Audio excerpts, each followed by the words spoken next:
Okay, we'll make a start because we've got quite a lot to get through. So, welcome to my talk, Fighting Back Against a Distracted World. My name is Stephen Haunts. I'm a Microsoft MVP, so I write code, like most people in the room. I also run a training company, so I go around teaching workshops, both at conferences and companies, private companies. And I'm also an author for Pluralsight. So has anyone got a Pluralsight subscription in here? Yep, you're all my friends. So I've got 21 courses up on Pluralsight and hoping to grow that this year. So I want to start off with a quote from, or probably one of the most famous openings from a book ever written by Charles Dickens, A Tale of Two Cities. So it was the best of times, it was the worst of times, it was the age of wisdom, it was the age of foolishness. Now this book was written a very long time ago. It's about tragedy written during sort of the French Revolution. But when we take this opening line and apply it to our modern day, it feels scarily relevant. So it was the best of times. We're living in this age of technology. We have the internet, we have computers that are incredibly fast, more programming languages than you can shake a stick at, including JavaScript frameworks. We can pretty much do anything we want creatively now with the tools that we have available to us. But also, it's the worst of times, because with this rising technology, we have a hell of a lot of things that can distract us from, things like Netflix and Amazon Prime, YouTube, social media. We're going to talk a lot about social media today. So there's lots of things out there that are all vying for our attention. They call it the attention economy. That's an actual word that they've given to it. And that these companies are trying to steal your attention so that you engage with their platforms. So I wanted to talk kind of why this is important. This talk is largely based around my own experiences and some things I've had to grapple with myself, some things I've screwed up and got wrong, and things that I've got out of balance. So I'm talking about, a personal story, things that I've had to do, things that I've fixed, and hopefully you can take some stuff away from it that might help you as well. So a little bit of backstory. So in 2017, in July, I quit my job, which seemed to shock everyone in the office. I just walked into my boss's office, handed him a letter and said, I'm going. Now, me and my wife had planned this for about a year. So the Pluralsight stuff was doing quite well. We put a date in the diary, and if I hit certain milestones and targets, then I could quit and do this full time. Squeaky floorboards. So what was hilarious is that I'd not long turned 40. So all of my friends started getting in touch with me and like, Steve, are you okay? You turn 40 and then you just quit your job. Are you having a midlife crisis? People genuinely thought I was having a crisis. But I wasn't. It was a planned activity. And this is fantastic. So I no longer had a boss standing over my shoulder, telling me what to do. And it gave me a lot of personal freedom, which is fantastic. Now, we saw back in the picture, here, that was my workspace at home for quite a few months. My wife also works from home. She has been for 16 years, so I couldn't really evict her out of the office upstairs. So I moved into the dining room temporarily. Had a nice little setup. It was great. But after a while, I started thinking, well, let's get a bit of a change of scenery. Let's go into the lounge. We'll just pop something on Netflix while I'm working. Now, I was working. I wasn't slacking off. I was writing scripts for Pluralsight. I was, doing slides and all that good stuff. But then before I knew it, I'd done 10 seasons of Big Bang Theory. What the hell? How can I sit here every day on the sofa with my laptop working? I was being productive. But then I'll do 10 seasons of Big Bang Theory. It was ridiculous, and it wasn't doing my back and my posture any good. But also, I found that working from home, which generally is people's dream, to be able to work from home and work remote, I found that after 9 months, I started to get cabin fever. You're in the same place every day, you're working, you've got deadlines, you've got stuff you're trying to do, then you have to go out and pick the kids up, they come home, you've got to do their homework, they want you to play with them. But then you're constantly thinking, I've got to get this stuff done. Even though I had quite a wide deadline on all the work that I do, you think to yourself, I need to get this done. And it kind of starts affecting you a bit. And I was getting to the point where I was actually resenting being at home, which is a ridiculous thing, because your home is, the place that you go is kind of the place you go for safety, isn't it? It's your house.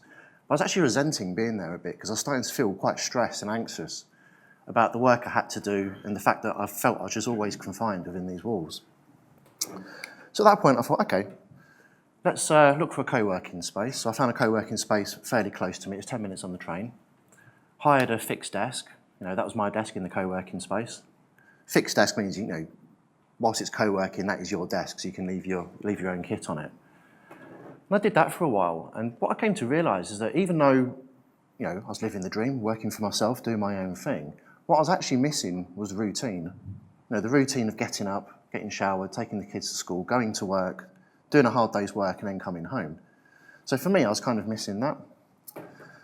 So after a while, I worked in the co-working space for about 6 months, and then an opportunity for a private office at the same site turned up. So I got myself my own office, my own little man cave. There it is. I love working there. I've got all my stuff in there. And when I was there, I started going through sort of quite a long period of sort of self-reflection around how am I going to make my business successful? How am I going to be able to carry on doing what I'm doing, make it sustainable, and try to avoid my biggest fear, which is going back and getting a proper job again, which is what I don't want to do. And this has led me to do quite a lot of thinking, quite a lot of speaking. I've written books and courses on various subjects around what we're talking today. So what I want to talk about is a bit about distraction and procrastination. And I know Lars covered this a little bit in his talk prior to mine. I want to talk about social media addiction. My particular poison was Facebook. I was chronically addicted to using Facebook. It's ridiculous. The kids do something funny, you take a picture, and the first thought that goes through your mind is, let's upload this to Facebook. Kind of stupid when you look back at it.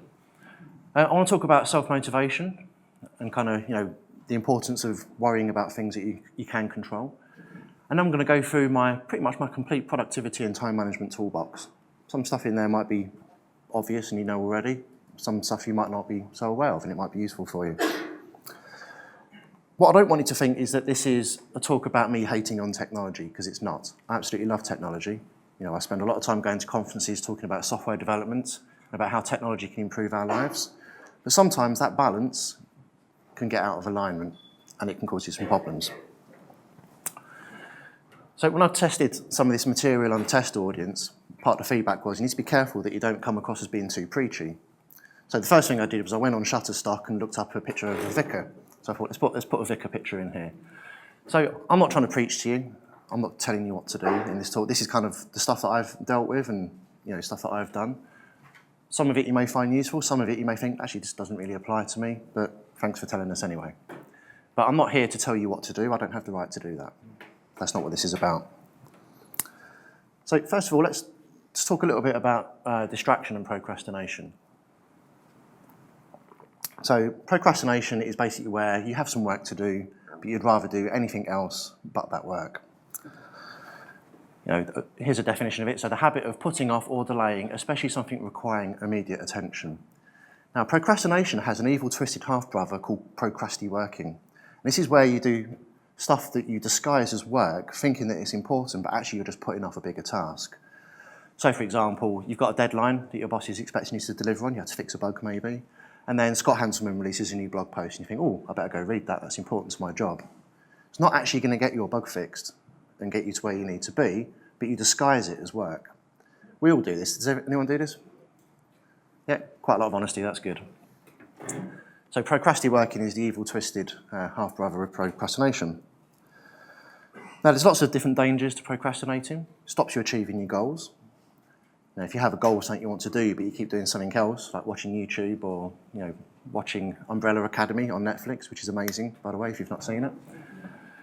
I'm not going to take the same stance as Lars, where you have to cut all TV out. I'm a little bit more liberal on television than that. But procrastinating stops you from acting. It stops you doing the things that you need to do to achieve and grow as a person and professionally. It stops you from challenging yourself, because when you procrastinate, you generally tend to do the bare minimum to get the work done. Typically, you do that bare minimum right at the last minute, which also increases your stress and anxiety levels, which in modern society, you don't really need more stress in your life. But procrastination does do that. Various different reasons why we procrastinate. I think these are kind of some of the four big ones. So one of them is a fear of failure. So if your boss asks you to do some work, and maybe it's something you've not done before, and you don't want to look like an idiot in front of your peers by messing it up, that fear of failure can sometimes be a bit debilitating, especially when you have to do something new. Some procrastinators are perfectionists, so they don't want to turn something in or release something until they're absolutely overconfident or over happy that this thing is perfect. That quest for perfection can lead you to delay the work that you're working on, or maybe not even start it. Low energy levels, this is a big one. modern day, we spend all day at work, we go home, we watch TV, we hang out with friends, we go to the gym, whatever. We're constantly tired. All of us probably go to bed far too late than when we're supposed to, and then have to wake up early for work, so we feel drained a lot of the time. And this, obviously leads to a lack of focus. So, decreasing your chances of procrastination, there's a few simple things you can do. None of this stuff is sort of rocket science or voodoo. So, first one is accepting that you're not perfect. You don't need to constantly be looking for perfection all the time in what you do. Most of the time, good enough is good enough. As long as you feel like you've done some good work, you don't have to polish everything constantly. You can actually iterate on tasks. Failure is not fatal. We all make mistakes, we all screw things up. The best thing about failure is it actually gives you something to learn on. It's kind of critical feedback on some work that you've done. Again, aim to do your best and be happy with the output. Just do something that is good enough that you're happy with is fine. You can always go back and revisit something later.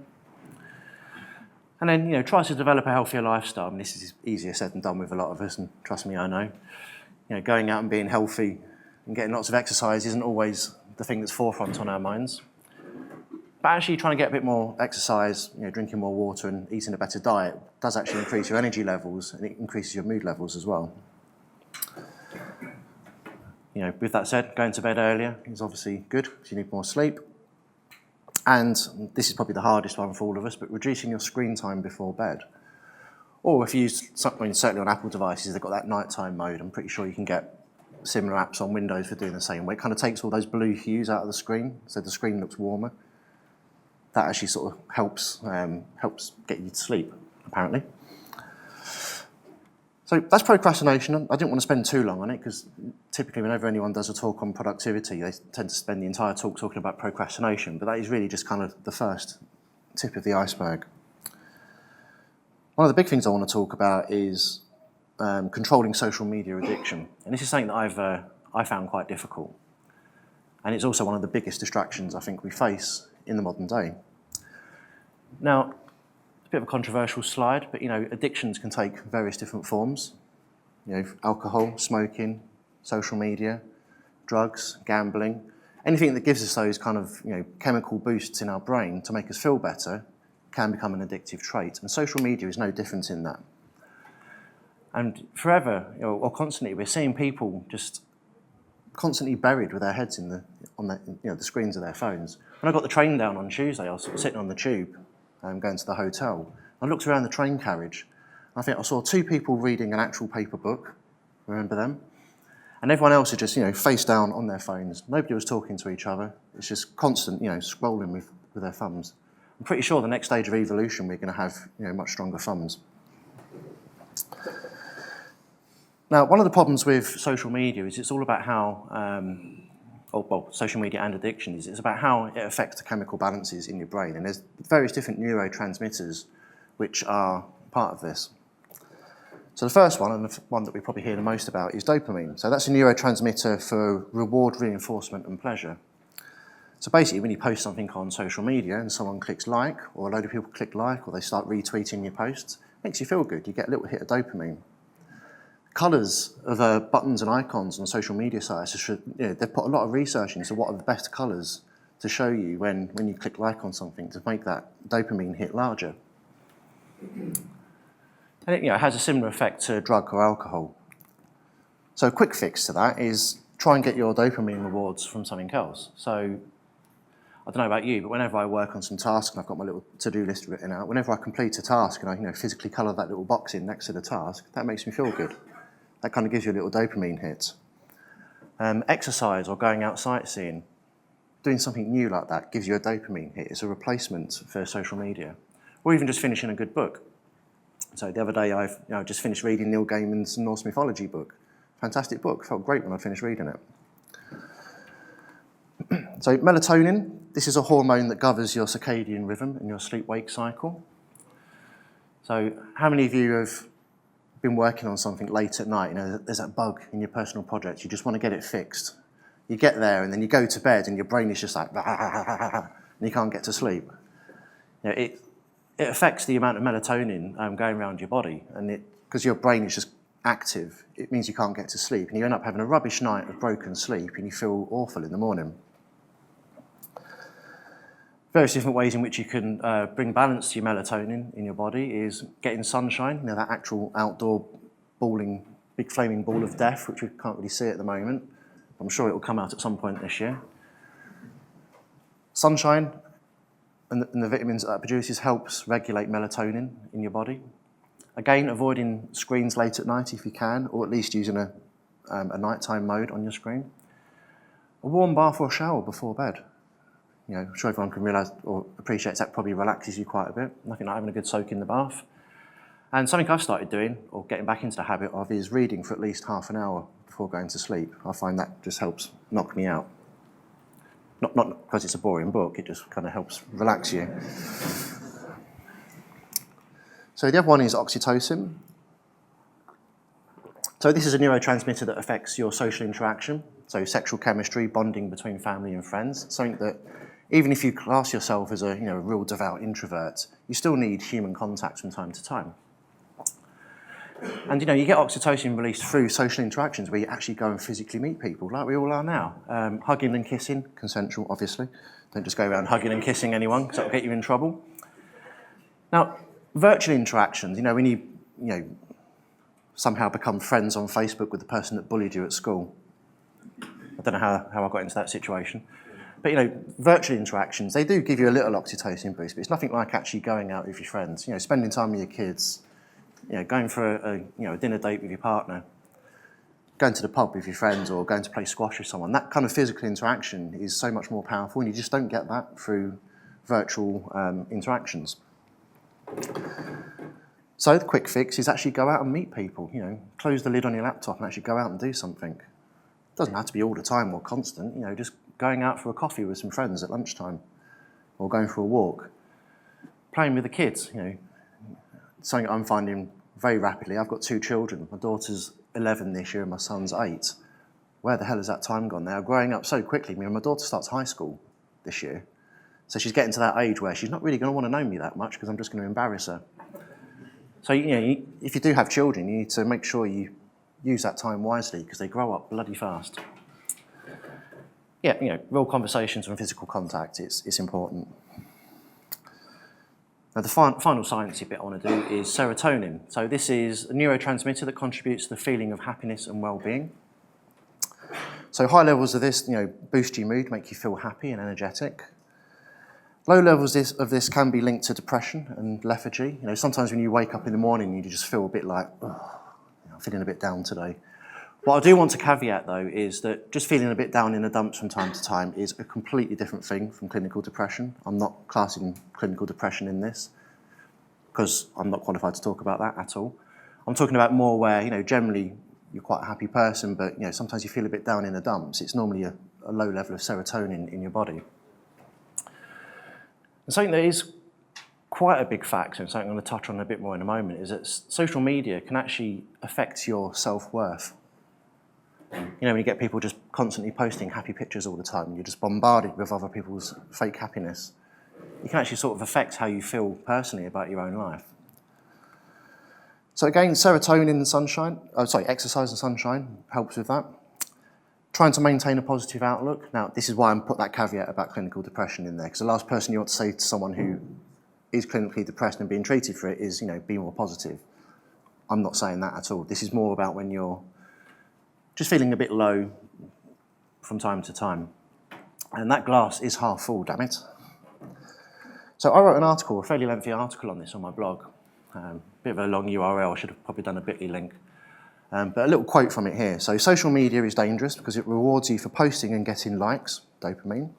It makes you feel artificially connected, oxytocin. And even if you are isolated deep inside, it makes you feel bad about yourself, serotonin, as you vicariously live the life through others, or you live the life of your friends, by constantly looking at all the photos they post. And this is quite a big one, because when you post stuff on Facebook or Instagram or Twitter or whatever your social media platform of choice is, apparently TikTok's a thing, according to my daughter, people don't generally post about the bad stuff that goes on in their lives. People have bad things happen or stuff that's not great, But generally when people post on social media, it's all the good things. So you're playing with the kids on the beach, or you've gone out partying with your friends. Now, if you've got hundreds of friends on Facebook or Instagram, you've just got a constant barrage of people doing really cool stuff, and then you're sitting at home, like, in your pajamas, watching Ant and Dec on telly. It kind of affects your self-worth a bit. It's like, oh, everyone else has these really wonderful lives, and I'm just sitting here in my underpants watching TV. Pajamas. And I think this is a problem. I found it a problem. I started feeling that, as I started using Facebook more, and I'm going to talk about how I controlled Facebook in a moment, but as I started adding more people onto it, you feel great to start with, and then suddenly you hit this kind of cliff edge, and then you start hurtling down the other side. You actually start feeling really shitty about yourself, which is how I felt. So I thought something had to be done about this. Now, what I'm not saying is you should just go and cut all social media out of your life. That's not realistic. Fad diets don't work, and believe me, I know. Fad diets do not work. And it's the same with social media. Just cutting it out and getting rid of it, that's not practical. No one's going to do that. I'm not even going to try and suggest it. So I looked at my use of social media and kind of how it integrates in my life. And I kind of split it into categories. So these are the 4 networks that I would typically use. Facebook, Instagram, LinkedIn, and Twitter. So I'll put them into categories. So all of my personal life, family, friends, all that sort of stuff, is purely going to be Facebook and Instagram. I'm not going to let my work life bleed into those ones. My professional life is going to be more around Twitter and Instagram. So let's start off with Facebook. So I don't know if anyone's ever... So I had 750 friends on Facebook. Like, what? Really? And it was like, people from school, I'm 43 now, so people from when I was at junior school were on there, which is bizarre. The kids who used to try and tie me to the fence by my tie at high school were on there. Can't quite remember how that happened. And, I tried going through an exercise of just going through the list and just removing people that I'm not really going to interact with personally. That's actually really hard to do, because you think, oh, there's my mate Tracy. Oh, yeah, there's that time we was all in Tenerife. That was a laugh. Yeah, I'll keep her on there. So you go through that and you start thinking of excuses about why you should keep people on there. And then when you get to the bottom of the list, you've only deleted 20 people from the list, which was kind of a fruitless exercise. So I came up with a little process, which I call do you stay or do you go? Turned it into a little game. So the first one then is, when I tried to tame the list on Facebook, are you family or close friends? Of course they're going to stay. Your family's your family. Your close friends are your close friends. So, close friends, people I see in the actual real world, people I go to the pub with, people I go for coffees with. And then I thought, well, old co-workers. I had hundreds of old co-workers on there. Only 4 which I actually get on with personally, outside of work. The rest of them are all perfectly nice people, pleasant people, got on with them well, but once I'd left those companies, was I actually going to see them again or do anything with them? Probably not. It sounds harsh, but I wasn't going to go out, I was about to say clubbing, but I don't do that. Like going to the pub or something like that. And then I thought, well, if you are on the list and I saw you walking down the street, what would I do? Would I walk up to you and go, oh, hi, how you doing? Let's go for a coffee and catch up. Or would I hide behind a phone box or quickly dive into Primark to avoid you? If it was that situation, it's probably no point having you on Facebook. So I'm not going to want to hang around with you in real life. It probably sounds like I'm being really horrible, like people hating, but I'm not. But you have to be realistic. You can't have that many social connections and actually sort of make sense or meaning out of it. And then the final little guard, which I put around the entire thing, is I removed anyone that was still on there that were complainers or overly political. Now, especially on a poignant day-to-day like this, everyone has a little pop and a little complaint or a little whinge on social media every now and again. I've done it myself. But, I had some people on there that I like, that I get on well with, but they're constantly going on about Brexit or they're constantly going on about Trump. And it just gets depressing after a while. If you've got lots of people just going on about politics constantly, it just makes you feel crap. Times are hard at the minute. We've got Brexit happening at 11 p.m. tonight. Things aren't amazing, but I don't want to see that constantly in my feed because it's just depressing. So I use that as a way of removing people. And I got 750 friends down to 50 people that I actually, love, like, care about, want to see in the real world. And I genuinely do care about what they post on Facebook. They've all got families, I like seeing what the kids are up to. Now, because of that, a lot of these people don't actually post that much on Facebook. So I don't actually check Facebook that much anymore. I probably go in a couple of times a week just to see what people are doing. So my Facebook usage went from up here right the way down there. Now I still get meaning from it, I still enjoy using it, but I've just got it a little bit more under control. Twitter, this is an interesting one. I've got a little name that I call Twitter. It's the toxic dumpster fire of hate. That's an actual picture of a Twitter server after Scott Helms posted something. He's not in the room, is he? No, I don't think he is. Twitter's an interesting one. As a platform, as a concept and an idea, it's brilliant. You know, if I was wearing a hat, I'd doff my hat to the inventors of it. But you know, whenever you scroll down a Twitter feed, have you ever noticed how something that can seem perfectly innocent, when you start reading the comments, just descends into chaos and hate really, really quickly? I mean, you literally have Twitter mobs going around after people, just looking for anything to complain about, and just basically attacking people, and it's absolutely horrible, really, really horrible. So I used to use Twitter a fair amount, not as much as Facebook, but I've kind of changed the way I use it, and some people don't. Some people agree with this, some people don't, but you know, this is just the way I dealt with it. So I mostly use Twitter now as a way of notifying people about stuff that I've done. So I make the assumption, you know, I've got 2,500 followers, it's never really gone up from that over the last couple of years. I assume most people are there because they've, you know, seen some of my courses, read my books, seen me speak. So I assume they're there because they want to know what I'm doing. So I mostly use Twitter just to let people know what I'm doing. It's a notification hub as far as I'm concerned. If people don't like that, they can just unfollow me, it's fine. I'm not going to be offended. Somehow, I was following 3,700 people. Because I go to a lot of conferences and, you know, you see a speaker that you like and, you know, their Twitter handles on there, you think, oh yeah, you just follow constantly for years. You're just constantly following. I ended up with 3,700 people. So when I actually look at my Twitter timeline, it was just absolute mess of stuff from people that I don't know, and all their conversations start descending into like hate and just people arguing with each other. It's horrible.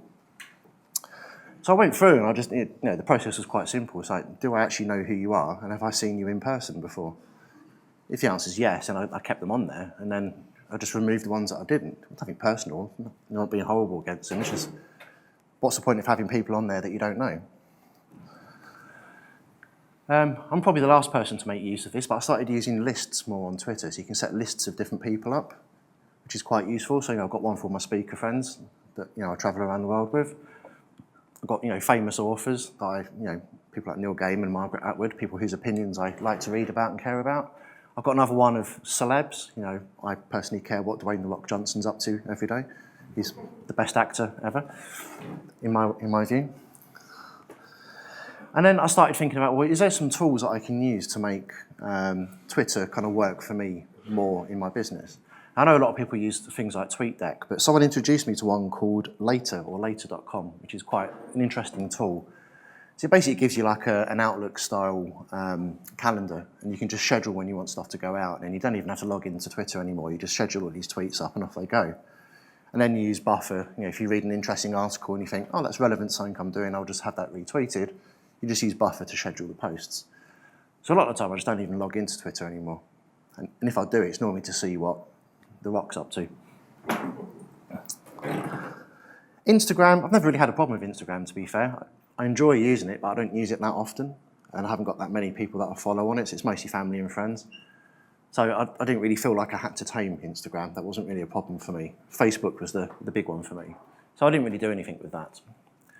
And LinkedIn, well, LinkedIn's LinkedIn. It's not, I don't really see why I'd need to use that every day. Again, I notify people about books and blog posts and all of that. Generally, if I'm at an event and someone wants to connect with me, I just send them to LinkedIn, because, you know, that's where you have professional connections. So again, never really had a problem with that one, because I don't really use it that much. Now, the other change I started doing was I've basically deleted all social media from my phone. So I've got no social media apps on my phone at all. I have them on my tablet. Everything's available on my tablet if I need it, or I can use it from my laptop or my desktop computer. But if I'm out and about on my phone, I don't want to be, pulling my phone out and seeing what's going on Twitter. I just don't care. I can do that when I'm back at the house or the office. So that felt really weird to start with, because you kind of have this muscle memory where you just reach down to pick your phone up and check it, and it's like, well, there's actually nothing really to check on my phone. because I've deleted all the apps. So that worked quite well for me. Now, the thing with the internet and social media and stuff like that, the thing that actually scares the shit out of me the most is kind of how my children are going to start dealing with this stuff. So my daughter's, she's at an age now where she likes to play games like Roblox.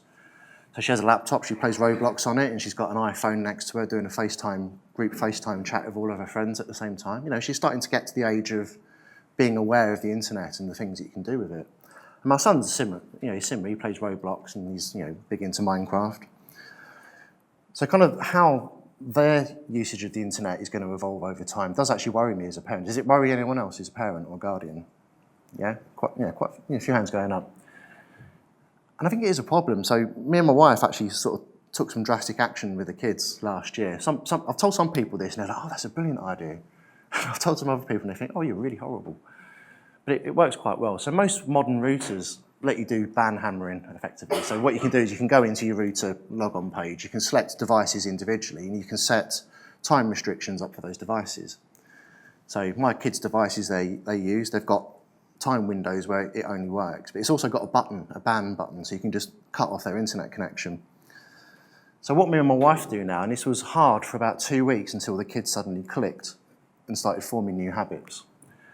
But in the morning, the kids cannot have any internet access until they get up, they get dressed in their school uniforms, they brush their teeth, and they're ready to go to school, have their breakfast, and do half an hour of reading in front of me and my wife.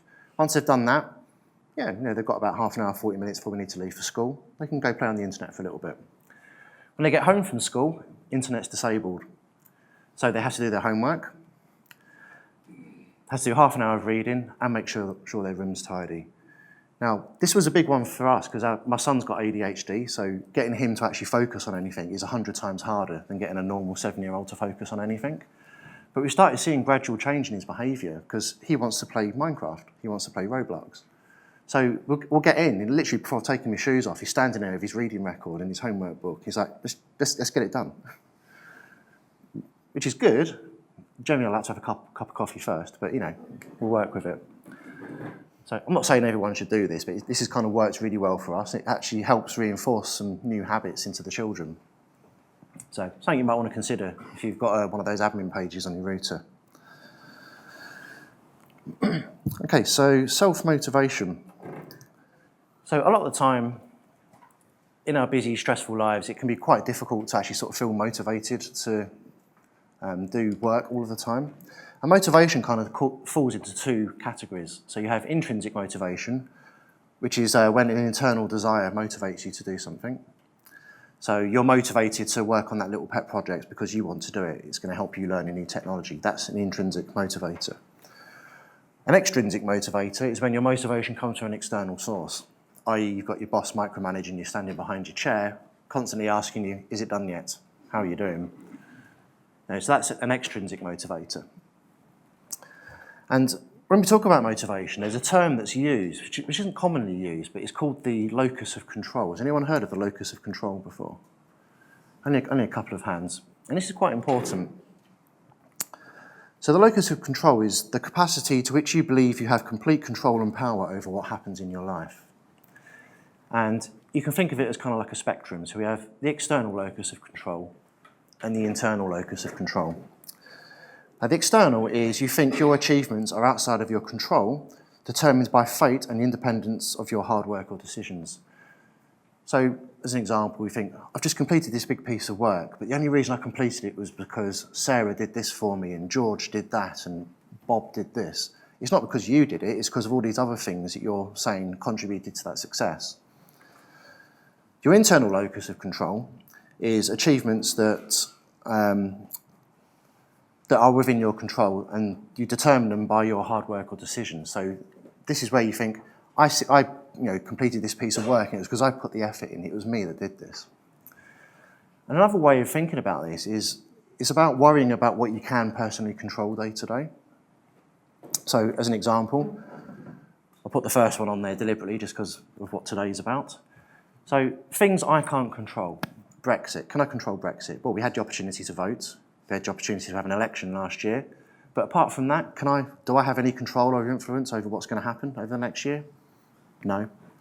So I'm not going to worry about it. I'm going to try and make it work as well as I can for my family and all that, but I can't control it, so I'm not going to fret over it. A lot of people fret over it. The passing of time, the one thing we cannot control. Time is ticking, it's constantly progressing. I'm not going to worry too much about that. I can't control time. I haven't invented the time machine yet. So I'm not going to worry about it. I'm just going to try and make the best use of my time. What other people think or do, I can't control what other people think. I can't control too much whether you enjoy this talk or not. I hope you do. But, that's kind of outside of my control. I can't force you to like what I'm saying. And, we're Brits, or a lot of us are Brits, so the weather. We can't control that, unfortunately, although I'd like to. Things I can control, so how I approach deadlines. If I have a deadline for a pluralsight course, I've signed a contract for that, I have to deliver on time. That's within my control to do that. I think about how I'm going to pace the work and when I'm going to deliver stuff. That's within my control to sort out. The happiness of children, they're not my kids, they're just stock photos. But the happiness of my children, that's within my control. I have to make time to play with them, watch films with them, play Lego, play Minecraft, take them out. That's within my control. Weight and health, breathe in at this point, that is within my control.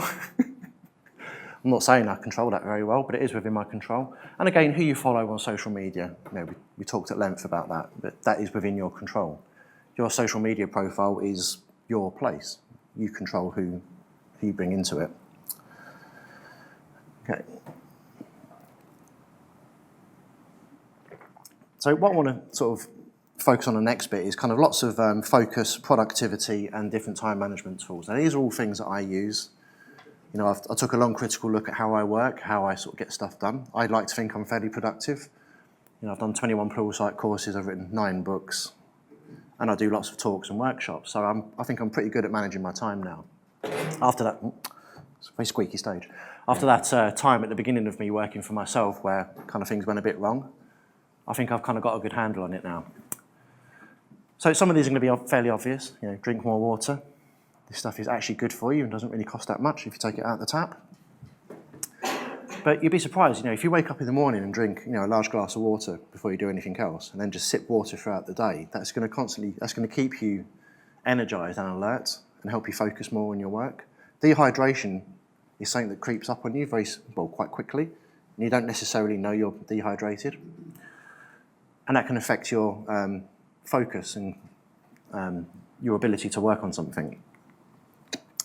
Again, we've touched on this already, but I wanted to include this picture because I really like it. So getting plenty of sleep, very important. Regular exercise. Now, I'm not saying you have to become a gym bunny or pretend you're Mr. Motivator doing the bums, leg and thighs treatment, but because that is not me. the people that are old enough in the room remember who Mr. Motivator is. But you don't have to do lots of things. Like while I've been at this conference, I've taken the lift a few times, but generally I've taken the stairs to go between floors. It's just a little bit of exercise. It's not much. I do a lot of walking. I live in a small town called Belper in the Peak District National Park, and it's very hilly. So I go out every day. I do at least an hour's walk in the morning because it's quite hilly. And at the weekends, I go hiking a lot with the family. So whilst I don't go to the gym and pump iron or anything like that, I do get quite a lot of regular exercise out in the countryside. Someone just fallen off a chair. Setting goals. Now, I know Lars talked about this quite a bit in his previous talk, if anyone was in that. But setting goals is very important to how you be productive. And there's lots of different types of goals. You can have weekly goals. By Friday, I want to have done this, and I'm going to do it by doing these tasks. You might have quarterly goals, things that you want to achieve personally or professionally over the next quarter. And then you might have sort of the longer term yearly goals or themes. I like to think in terms of themes. So has anyone heard of a podcast called Cortex with CGP Grey and Mike Hurley? One person, okay. It's a fantastic podcast. It's all about productivity and time management. And one of the things they do in that is instead of doing New Year's resolutions, they set yearly themes. So, for example, my themes this year are the year of branching out. I do a lot of pluralsight stuff. I want to do a lot of other stuff this year. So it's the year of branching out. The year of health. I'm trying to bring my weight down gradually and get more exercise. And, the year of growth. I'm running a business. I want to obviously grow the thing so that I don't have to go back and get a job. To-do lists and plans every day are vitally important. There's 2 measures I do for my sort of daily planning. So I use an app called Todoist, Wunderlist, Microsoft To Do, whatever it's called, all the same sort of thing. I don't use those apps to track daily tasks, but I use them to track kind of larger milestones. So something like a Pluralsight course, I know I need to write the script by this date, I need to record module 1 by this date, and so on and so on. I need to submit everything by this date, write all the questions by this date, and submit everything finally by this date. So I track higher level kind of tasks in that. And then I use an iPad and an Apple Pencil, but I use an app called Good Notes, and I do physical handwritten to-do lists every day. Because I find that by physically writing it out by hand, it just kind of feels more real somehow. Can't quite explain why, because there's not really much difference to using an app. But the thing I find quite motivating is when I write a task down, I draw a little box next to it. When I've completed that task, I have to physically colour the box in. It feels great when I do that. You just have this big, list of black splodges down the page. But actually planning what you're going to do in your day is really important. Now, not all plans can be followed through exactly because stuff happens. But trying to plan it out at the start of the day is very useful. Blocking out time in your calendar is very effective as well. I mean, even though I work by myself and I don't have any employees, I still use my calendar to block out time. So I know that I'm supposed to be working on a course over these 2 hours. I need to do the accounts on this hour. And that kind of helps me just prioritise and schedule what I'm going to do. Previous companies I worked at used to have this concept called core hours, where between 10 and 12 it's complete focused work time. And then between 2 and 4 was exactly the same. So you close your email, you turn your phone off, put your headphones on, and just focus in those 2 hours. So you're doing 4 hours of dedicated focused work a day. And then meetings, emails, and all the other distractions can kind of happen in the hours outside of that. That works quite effectively for me. Reward yourself for hitting goals. Now, this is where mine and Lars' thinking diverges a bit, because he was saying in his previous talk, TV is really, really bad, you should just not watch TV. I like watching TV, I like my Netflix account, but I use it as a reward. So if I've worked really hard and I've achieved the things I want to do during the day, I'm going to watch 2 episodes of Umbrella Academy in the evening, or Witcher. I've got Witcher lined up next. So I think it's fine to watch TV if you do it as a reward. Obviously, at the beginning I said that I somehow managed to accidentally watch 10 seasons of Big Bang Theory. That, things are a bit out of balance there, but reward yourself. If you reward yourself by going out for a walk after you've completed some tasks, that's great. A cup of coffee might be your reward, or you might want to go out with your friends at the weekend as a reward for doing, a hard week's work. But make sure you reward yourself, don't forget to do that. So I do a fair amount of writing, whether it's books or courses, and you may do the same as well, so you might have to write reports or extensive documentation. The most terrifying thing when you're trying to do writing is having a blank page in front of you in Word or whatever word processor you use. They call it blank page syndrome because it's intimidating.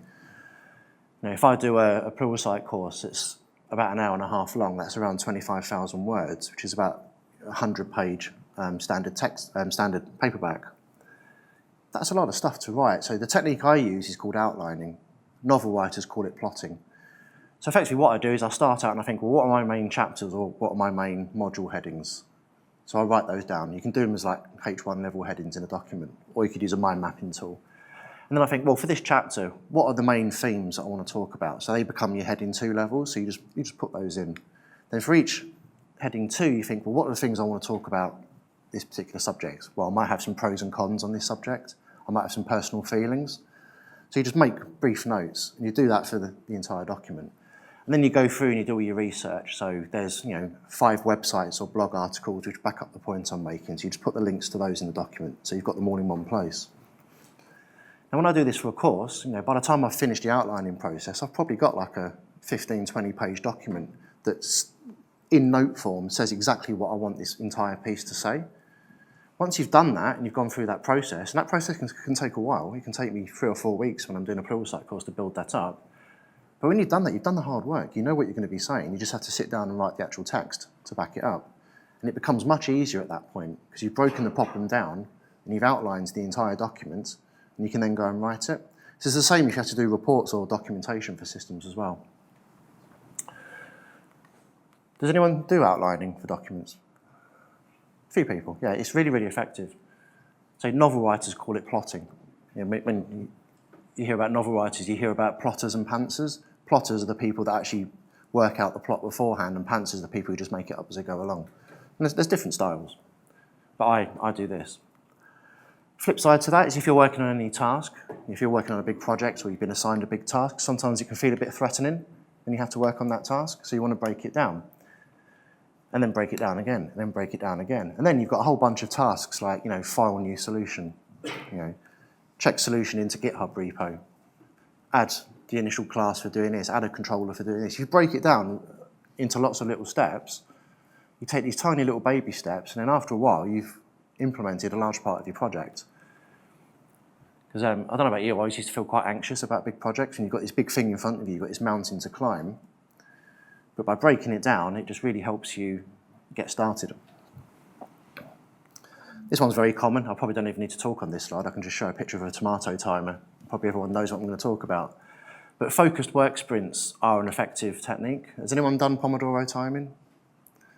Yeah, quite a few people. This is where you have a time. It doesn't have to be a physical timer like that. It can be just on your phone. But you might work completely focused, no distractions, headphones on. You work your ass off for 20 minutes. Then you take a 5-minute break, and then you repeat the cycle. And you might say that for each hour I'm going to do 2 or 3, well, probably 2 focused work sprints like this. Again, it's a really effective way of making you zero in on what you're doing and focus. You have to you turn your phone off, lock your phone away, close your email, close anything that can distract you, and then just work solidly for those 20 minutes. Batching similar tasks together is quite a useful technique. Something I wasn't really aware of until someone pointed it out to me, and I was like, oh yeah, that makes sense. But if you're going to do lots of different tasks throughout the week, and some of those tasks are similar, why don't you batch them all together and do them in one go if you can? So an example for me, I run a business, I have to photograph receipts, I have to tag financial transactions in an accounting system, I have to do finance reports for my accountant. I tend to batch all of those tasks together during the week, and typically I'll do those on a Friday afternoon after lunch when I'm kind of winding down, ready for the weekend. I'll just kind of get some of the menial stuff out of the way. When I'm working on courses, I tend to do all the writing in one go. I'll do all the recording in one go. I'll do all the editing in one go. Because by batching tasks together, it kind of keeps you focused, and you don't have to do this constant contextual mind switching into different areas of work. So it's a really useful technique if you can do it. Perform dreaded tasks in the morning. This is another thing that I try and do if I can. I'm most motivated first thing in the morning when I start work. So if I know I've got a really shit task I need to get done, the biggest way I'm going to succeed is by doing that first and getting it out of the way. And then use some of the more fun tasks as a reward for afterwards. This one I do all the time. My inbox is an absolute disaster zone. So every quarter I declare email bankruptcy. So if I've not read any emails older than a week, I just do mark all as read and stick them in an archive folder and forget about them. If someone's emailed me something important and it's that important, they're going to get in touch with me again. So I must admit, the way I handle email is dreadful. I'm not going to say that I'm good at email because I'm not. But when you have like 10,000 unread emails in your inbox, I seem to amass a lot of email for some reason.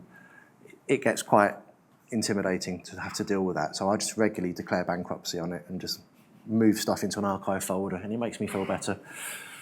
That's probably not the best way of doing it. If there's any productivity experts in the room, you probably might curling your toes at the thought of that. Focusing apps, these are brilliant, these are, if you install them. So I use one on the Mac called Focus, or Blocked by Focus. There's versions on Windows as well. And what this will do is it lets you either whitelist or blacklist sites. So if I get the sudden urge while I'm working on my desktop computer to suddenly go to Facebook, it will basically block you and give you a nice little inspirational quote instead, which is quite good. To disable it, you normally have to put in a load of admin credentials to do it. So you have to go through a few steps to disable it if you want to turn it off during a certain time window. But again, when you're trying to limit your use of social media, Facebook and Twitter, actually having a tool that will stop you from using it when you're supposed to be working is quite useful. And there are some times when I do need to go on there and you do need to override it. It's not perfect, but generally it just stops you from, falling down a YouTube rabbit hole, which we all do. I've already talked about this at length, so I'm not going to spend much more time on it, but removing social media from your phone, I know that sounds probably terrifying to most people, but try it. Why don't you try it for like a week or 2 weeks? Just remove all your social media apps from your phone and see how you get on. See if you can break that habit of constantly reaching down for your phone. It makes a big difference. If you commute to work on the bus or the train or whatnot, delete these apps, take a book with you or take your Kindle with you. Much better. Now music's a big one, and there's a lot of science around this. I'm going to show you some links to some academic papers. But music is scientifically proven to help you focus if you listen to music that you particularly like. Now for me, I can't listen to music that's got lyrics in when I'm working because I find the lyrics distracting. So no Slipknot for me while I'm working. Love Slipknot, brilliant band. So what I tend to listen to is movie soundtracks, movie scores. I'm a big fan of like Brian Tyler, Hans Zimmer, and people like that. So I just have a 12-hour playlist that I listen to, and I just shuffle that. That helps me focus. There's quite a few studies. So one from Applied Ergonomics in 1972. So those doing repetitive tasks work more efficiently when there's background music. I used to have a job when I was 16. I worked in a cucumber packing factory. Yes, your cucumbers come from somewhere. So I'd sit there for 8 hours. Cucumbers come down a production line. They get shrink wrapped. And then you get a load of hot cucumbers coming down a conveyor belt, and you have to pick them up, put them into a box. Now they constantly had music playing across speakers in the factory where we were working because it helped make it less menial. You're sitting there for 8 hours doing that, putting cucumbers in a box. Paid surprisingly well when you're 16, but there you go. This one from the Journal of American Medical Association, again in 1972. So surgeons are more accurate and efficient when they operate with background music. I hope they're listening to classical music, because if I go for an operation and they've got Slipknot's latest album playing as the anaesthetic's about to take place, I think I'll be a little worried.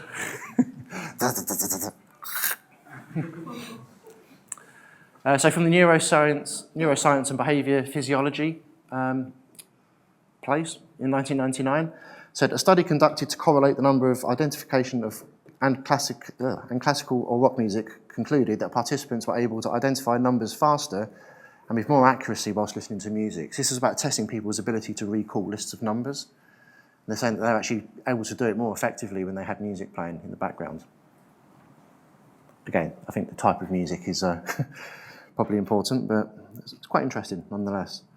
And the last one, so the Journal of Psychology of Music from 2005. So music is proven to aid in positive moods, better quality of work, and improved efficiency. So we've got kind of 4 independent studies that were done that kind of say the same thing. Music helps you focus.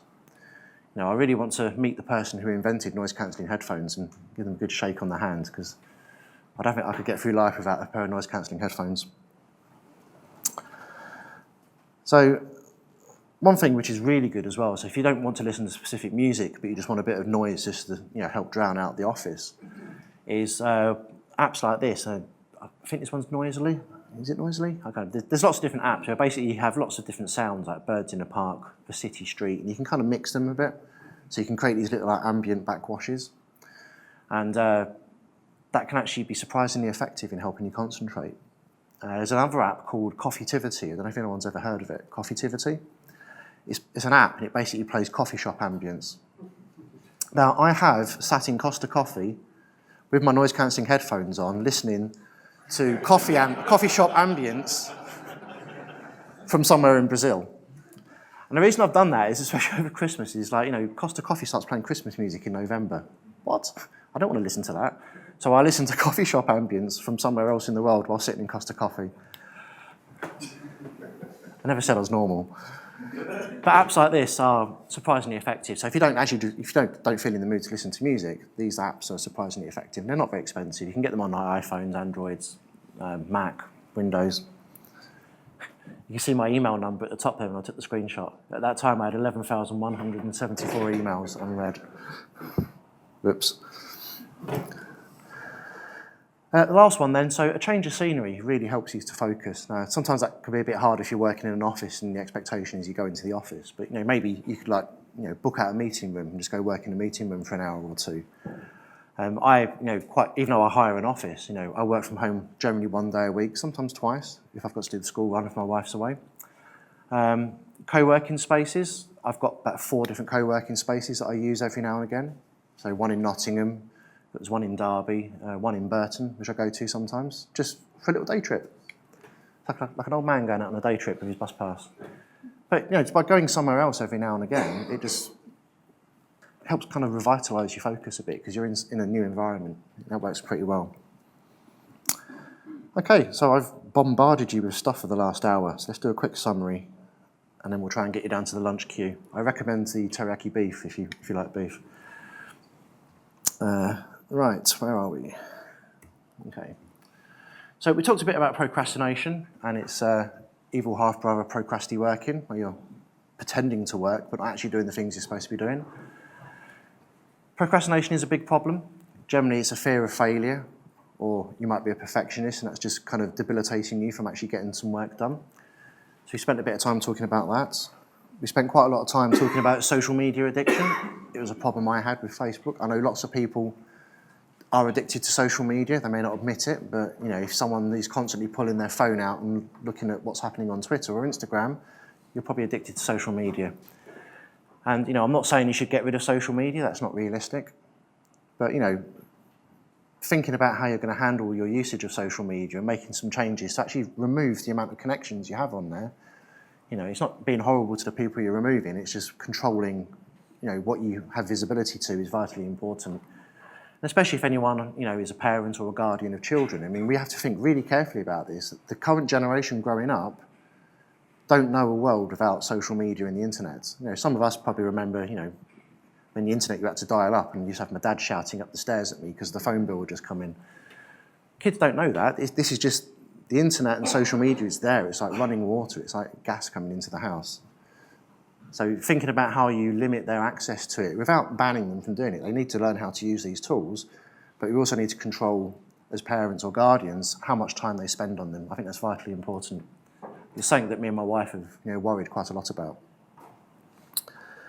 And we talked a little bit about sort of self-motivation as well, and about how it's important to try and get into the mindset of only worrying about the things that you actually have control of in your life. Some things you can't control, so why not worry about them? If you can't control or influence something, just don't waste the brain power on it. Focus on the things that you do have a positive control over. This is where we started earlier. The quote from A Tale of Two Cities. I strongly believe this book it's a very old book, but that opening to that book is just so relevant to our modern day and age. Best of times with the amount of all the technical tools we have available to us. There's a new JavaScript library released every 14 seconds, it seems. Brilliant if you're into that. It's the worst of times because technology can distract us. We've got a constant barrage of good TV on Netflix, Amazon Prime, and services like that. Disney Plus comes to this country next month. Well, no, March. So I'll be watching The Mandalorian. I'm quite happy to admit it.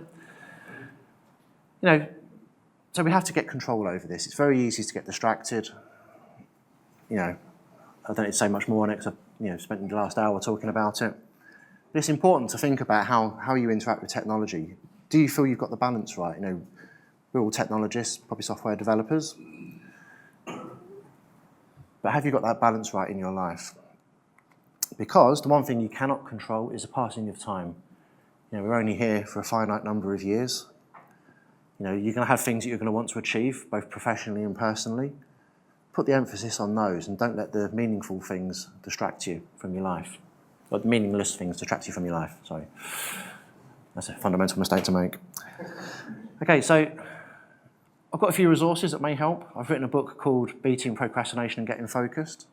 If you are on Pluralsight, I've got a version of that as a course called Increasing Productivity by Beating Procrastination.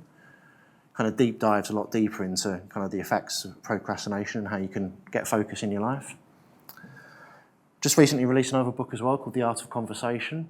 And this is about how people who might be more socially anxious can improve their communication skills with other people. So it's, I'm an introvert. I find it hard to talk to people sometimes that I don't know. If I'm at a party or whatnot, I'm not the natural outgoing person to go talk to someone.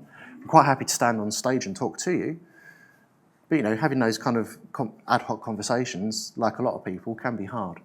So that's kind of something that I've written about in this book. And it kind of works as a good conference survival guide as well, about how you can sort of interact with people on a more personal level. So with that, thank you very much.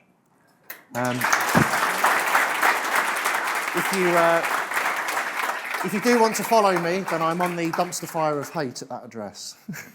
Thank you very much. Oh, if you could all remember to vote as well, that would be great. The only cards at work are the green ones. The yellow and red cards are currently broken.